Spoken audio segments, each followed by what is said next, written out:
The papers were signed at 10:14 in the morning on a Tuesday, which somehow made it worse. Not a Friday, not a Monday with some weight of intention behind it. A Tuesday, ordinary and forgettable, like the 7 years I had just formally ended with 3 signatures and a notary stamp. Priya, my attorney, slid my copy of the settlement across the conference table in a manila envelope. She squeezed my hand before I left. "Call me if you need anything," she said. "Anything at all."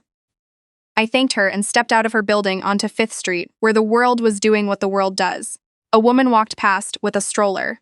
A FedEx driver double-parked and jogged into the lobby next door. 2 pigeons fought over a piece of pretzel on the sidewalk. I stood there in the November cold, holding my envelope, thinking, so that's it then. I had been married to Donovan Marsh for 7 years. We met when I was 29, at the annual fundraiser gala for Whitmore Rehab Partners. The chain of outpatient physical therapy clinics my father, Howard Whitmore, had spent 30 years building from a single converted storefront in Clarksville into a 12-location network, with nearly 400 employees across 2 states.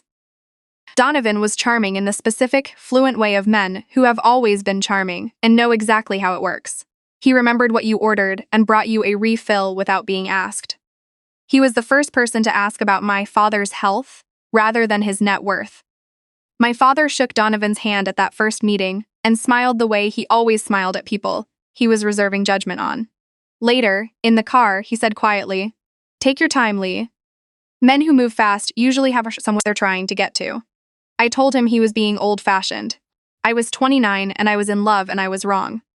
Within 8 months of our wedding, Donovan had been appointed COO of Whitmore Rehab Partners. I had pushed for it myself, believed in him completely, vouched for him in front of the board, introduced him to every department head as though I were presenting a gift. 6 months after that, his mother Roberta materialized in our lives with a quiet, patient determination that I chose to read as enthusiasm.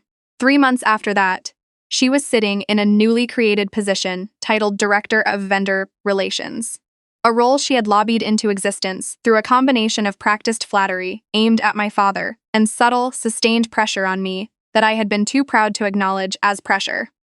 I told myself it would be fine.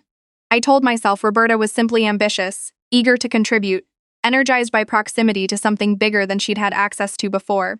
I told myself that her brother Clifford being brought in as purchasing coordinator was nepotism. Yes, but manageable nepotism. I told myself a lot of things in those years, and I developed a real talent for it. I was still standing across the street from Priya's building when I saw them. Donovan came out of the parking garage 2 blocks down and he was not alone. Tiffany, the woman he'd apparently been seeing for at least 14 months, based on the phone records Priya had entered into evidence, was beside him in a camel-colored coat I recognized immediately. It had been hanging in the guest room closet for the better part of a year. I had assumed it belonged to a colleague visiting from the Nashville office. They were walking close together, easy, like people who had just finished a satisfying errand. He saw me at the same moment I saw him. His face did something complicated. A flicker of something that might have been shame, replaced almost immediately by a kind of smooth, practiced calm that was uniquely, exhaustingly Donovan. "Lay." He nodded, like we were casual acquaintances running into each other at a conference. Tiffany studied the sidewalk. 7 years, I said, and you couldn't even come alone. He tilted his head slightly, the small gesture he always made when he was about to explain why he was being reasonable. "Look, it's over. There's no point in making this into something it doesn't need to be. You have your family's money. You have the house. You're going to be completely fine." He said it like he was reassuring me, like he was doing me a favor. I looked at him for a long moment. I thought about the 7 years, the fundraiser gala, the refilled drinks, the way I had stood in front of a boardroom full of people I respected and staked my credibility on this man's character. Then I picked up my envelope and walked to my car. I sat in the parking garage for 11 minutes before I started the engine.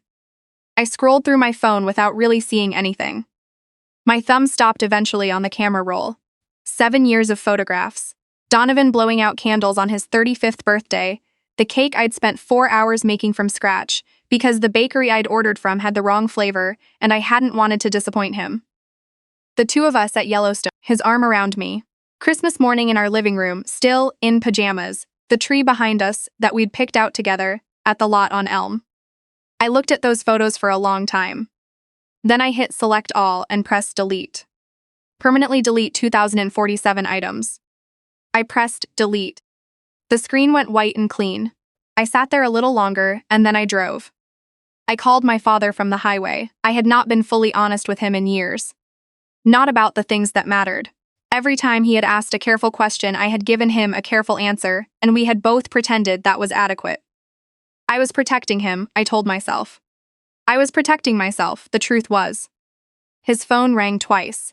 He picked up on the third ring, and I heard the dry cough he'd developed over the past 2 years that he kept insisting was nothing. Lay, sweetheart, low and steady, his full attention behind it. I had planned to give him the executive summary, the composed version, where I kept my voice level and got through the relevant facts efficiently. What came out instead was, "Daddy, I'm so sorry." And then I was crying on I-65 at 11 in the morning, the real kind I hadn't let myself do in years, the kind that doesn't have any dignity to it at all. He let me. He didn't say anything for a while, just stayed on the line. When I finally ran out of steam and was sitting there hiccuping, wiping my face on my blazer sleeve, he said, "Pull over if you're still driving, and then just talk." I pulled over into a Walgreens parking lot and I talked. All of it. Donovan's affair, the years of ignoring what I'd been seeing, the way I had let Roberta insinuate her entire family into Whitmore's operations, because addressing it meant admitting that my father had been right from the start. He listened to all of it without interrupting once. When I went quiet, he was silent for a moment. "Lay," he said. "I need to tell you something. I've known about the vendor contract since last March." I went very still. "Jerome brought it to me first," he said. Jerome Bassett was our HR director, meticulous, careful, a 16-year veteran of the company. And then Willa brought me the invoice comparisons. Willa Chen was our operations coordinator, the kind of employee who stayed late on Fridays to make sure her reports were correct, and who had been sending me quarterly summaries with a level of precision that I had taken entirely for granted. Roberta had spent the better part of 6 months constructing a performance improvement case against her. I hadn't understood why at the time. "I hired an outside forensic accountant in May," my father said. "The report has been on my desk since September. I didn't move without you because I didn't want to force your hand before you were ready to use it. I knew if I pushed too hard, you would have defended them. You were still in it." There was no accusation in his voice, just the particular patience of a man who had watched his daughter make an expensive mistake and loved her enough not to say so while she was still making it. "But Lee, I have been ready since September, whenever you say the word." I looked out through my windshield at the Walgreens sign, at the ordinary parking lot, at the afternoon light, already starting its early November slant. "The word," I said, "I'm saying it now." I walked into Whitmore Rehab Partners headquarters at 1:30 that afternoon, in the same suit I'd worn to Priya's office. Jerome was waiting near reception. Behind him stood Bruno, our head of security, and 2 members of his team. I had called Jerome from the Walgreens parking lot. By the time I arrived, system access for Roberta, Clifford, Stella, and Roberta's 2 nephews, Brian and Todd Haynes, the supply chain liaisons she'd had installed 18 months ago, had already been revoked. The lobby felt different when I walked through it like I owned the place. Because I did. Roberta was on the 3rd floor, in the large conference room she had taken to using for what she called vendor alignment meetings. Gatherings with no formal agenda that served primarily as occasions for the family members' departments she'd installed across departments to consolidate their positions. I had attended 2 of these meetings in the early days and found them vaguely peculiar but difficult to object to in specific terms. That was how she operated. Everything just slightly too casual to call out, nothing quite concrete enough to name. I opened the conference room door without knocking. Roberta was mid-sentence, holding a coffee mug and gesturing toward a spreadsheet. She turned, and her face did what it always did when I appeared unexpectedly. The quick recalibration, the warm smile settling into place like a visor coming down. "Lay, sweetheart. We're a little busy in here. Is everything? I heard about the proceedings this morning. I'm sure today has been incredibly hard." She already knew. Of course she did. I walked to the head of the table and set my folder down. I didn't sit. "Roberta," I said. Donovan has no ongoing relationship with this company as of this morning, and based on the findings of the forensic audit my father commissioned in May, neither do you. The smile stayed exactly where it was for one more second and then it didn't. Clifford set his coffee cup down very carefully. Jerome stepped forward and opened his folder. He had worked at Whitmore for 16 years. He read each name clearly and without editorializing, because that was Jerome's way and it was the right way. Roberta Marsh, Clifford Haynes, Stella Haynes, Todd Haynes, all system access revoked. All key fobs to be surrendered to security before leaving the building. All company devices to remain on the premises. Roberta stood up. She was a small woman, but she had always known how to fill space. You cannot be serious. Do you have any idea what this family has done for this organization? My son ran this company for 6 years. I developed relationships with every major vendor. The relationships you developed with vendors, I said, generated $1.8 million in fraudulent overcharges over 34 months. The forensic report documents wire transfers from 3 Whitmore vendor accounts to 2 LLCs, registered in Clifford's name in Delaware. Stella's payroll adjustments account for an additional $60,000. The full report was shared with the FBI's Financial Crimes Unit this morning. Clifford had gone completely still. Stella stared at the table in front of her like she was hoping to fall through it.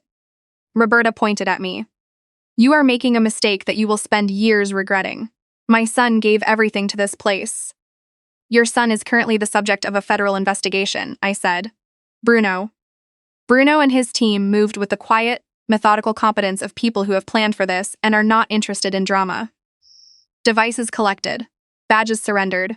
Roberta's relatives filtered out of the room one by one with the dazed, shuffling energy of people who have just realized that the floor they were standing on was not where they thought it was. Roberta stopped in the doorway. She looked back at me with something that had dropped entirely below the register of pleasantness, something old and cold underneath all the years of careful performance.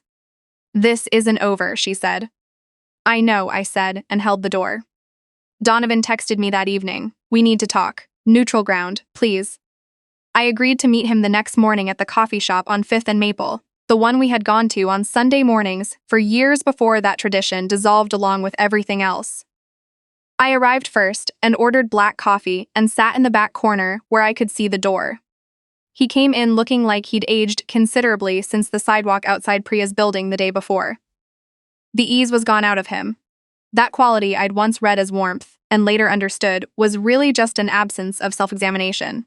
He looked like a man who had spent the night running numbers, and didn't like any of the totals. He sat across from me and folded his hands on the table. I know I don't have any right to ask for anything. You're right, I said. He looked up. I just need you to know that what my mother and Clifford did, I didn't know the scale of it. I knew she pushed limits. But the LLCs, the wire transfers, that was her. That was not me, Lee. I need you to believe that. I reached into my bag and set my phone on the tabling us and pressed play. His own voice came through the speaker clearly, from a conversation recorded in our kitchen 14 months ago. She's never going to examine the vendor side. She trusts my mother, and honestly, that's what makes this so simple. Clifford runs the figures, Stella keeps the paperwork clean, and by the time anyone's external reviews it will have enough moved out that it won't matter. We can be in a completely different situation in 2 years, Tiff. Clean start. The coffee shop noise continued around us. An espresso machine hissed. Someone laughed at the counter. Donovan's face had gone the color of old concrete. I didn't know the scale, I said quietly, giving his own words back to him. I understand. You knew exactly the scale. He stood up too fast and knocked his chair into the wall. The couple at the next table looked over. You're destroying me. His voice had gone tight and strange. You're destroying me over nothing, over your ego, because you can't handle that the marriage failed. I put my phone in my bag. I left 2 20s on the table for the untouched coffees. Get an attorney, I said, a good one. Roberta spent the following 2 days making phone calls. She called Donovan's aunts, his cousins, the broader Marsh family network, presenting herself as the victim of a vindictive ex-daughter-in-law with resources and a grievance. By Thursday, she had organized what arrived at Whitmore's main location as a demonstration. 9 people carrying signs they'd printed and laminated at the copy shop, standing on the sidewalk in front of our building. Whitmore Rehab mistreats workers. One read, Justice for Working Families. Read another, held by a man who had been depositing phantom supply chain invoices for 18 months. The local news sent a camera crew. Jerome called me from the lobby. I told him to let them in. Roberta's voice carried through the front atrium before I stepped off the elevator. Fully in performance mode, tiers assembled, volume calibrated for maximum audience, the whole production. Half our staff had come out of their offices to see what the noise was. I walked to the center of the lobby and waited until she noticed me. She did not stop talking immediately. She held on for another 30 seconds or so, long enough to establish that she was not going to be rattled by my presence. Then she turned toward me. Roberta, I said, you want to talk about what your family contributed to this company? I think that's a conversation worth having in front of everybody here. Jerome pulled up the forensic summary on the lobby display screen, the one we usually used for patient education videos and company announcements.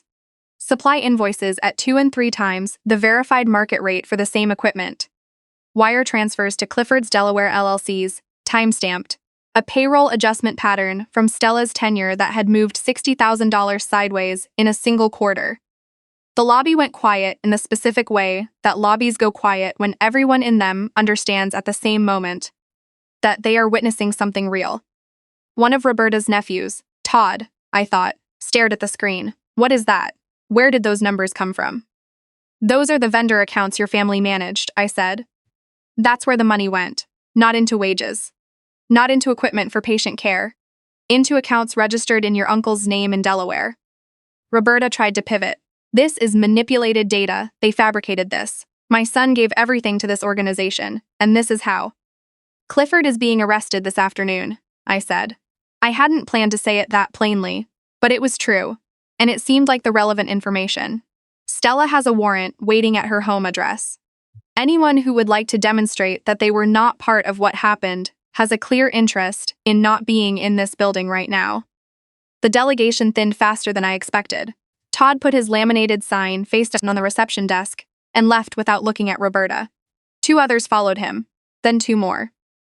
Within 15 minutes, there were 4 people left in the lobby, and Clifford was one of them. The 2 FBI agents came through the front doors at the same time the news camera was still running on the sidewalk. They were professional and efficient. Clifford was escorted out. Roberta stood and watched her brother go with an expression I had no language for. Something beyond anger, beyond calculation. Something that might have been the first genuinely unmediated emotion I had ever seen on her face. She sat on the lobby bench after everyone had left. Jerome, without being asked, brought her a cup of water. She didn't touch it. I stood across the lobby and watched her sit there, and I want to be honest, I did not feel triumphant. I felt something that was closer to the particular tiredness that comes after a very long, held breath is finally released. I felt the weight of years of translating her behavior into something kinder than it was, and I felt the absence of that weight, which was its own strange thing to carry. There is something else I need to tell you. Willa Chen had been quietly building her documentation for 14 months before the forensic accountant confirmed her findings. When Roberta had attempted to terminate her last spring for what the HR paperwork called ongoing performance deficiencies, Willa had filed a formal internal complaint and attached a 40-page memo documenting every invoice discrepancy she had identified, which she emailed simultaneously to Jerome and to my father. I had not known about that memo until my father told me. He had protected Willa quietly, without telling me, the same way he had been protecting the company quietly, waiting for me to come home to it. I called Willa the day after Clifford was arrested and asked if she had time to meet. She was careful with me at first, in the way that people become careful when they have learned that being right does not automatically protect them. I thanked her, not in the formal, HR-approved way, but the actual way. The way that requires looking someone in the eye and letting them understand that you know what it costs them. She was quiet for a moment, then she said, I almost left in October. I had an offer from a practice in Indianapolis. I was 90% sure I was going to take it. What stopped you? She looked out the window. I trained on systems your father built. I've been there since the 3rd location opened. It felt like leaving something that wasn't just mine to leave. She paused. I know how that sounds. It sounds exactly right, I said. I offered her a promotion before we left the coffee shop. She asked for 2 days to consider it, which told me everything I needed to know about why she was the right person for the role. The following Saturday, I picked my father up and drove him to lunch. He had aged in the years since my mother passed, the way men do when the person who made sense of their days is no longer there. But he carried it with a settled, undefended dignity that I had spent my entire adult life trying to understand well enough to emulate. He ordered soup and a sandwich. He ate about half of each.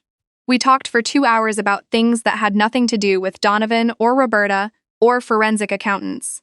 The early days of the company, stories I'd heard before but didn't mind hearing again. My mother's patience. The first Clarksville location, which had 800 square feet and a waiting room with folding chairs.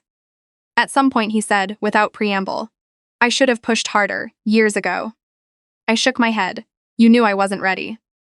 "That's a generous interpretation." "It's an accurate one," I said. "If you'd pushed, I would have defended him. You know how I am." He smiled a little at that, small, rueful reel. "I do." Outside the restaurant window, the afternoon light was doing something long and soft across the parking lot, the particular quality of late November light that makes ordinary things look briefly as though they matter.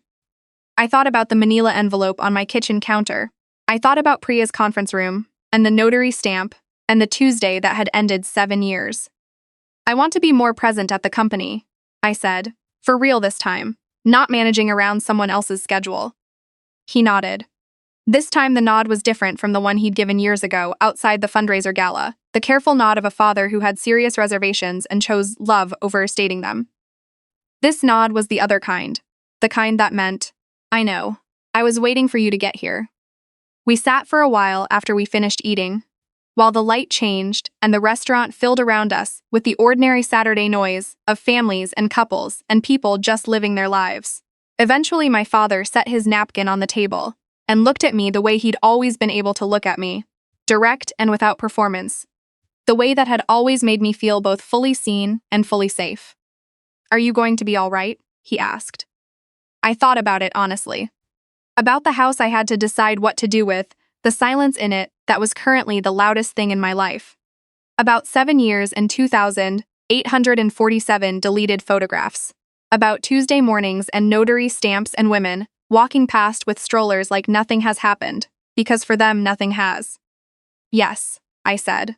And then, because it was true and it surprised me a little, "I think I'm actually going to be better than all right." My father reached across the table and squeezed my hand once, firm and brief the way he had always done it, since I was small. He picked up the check before I could reach for it.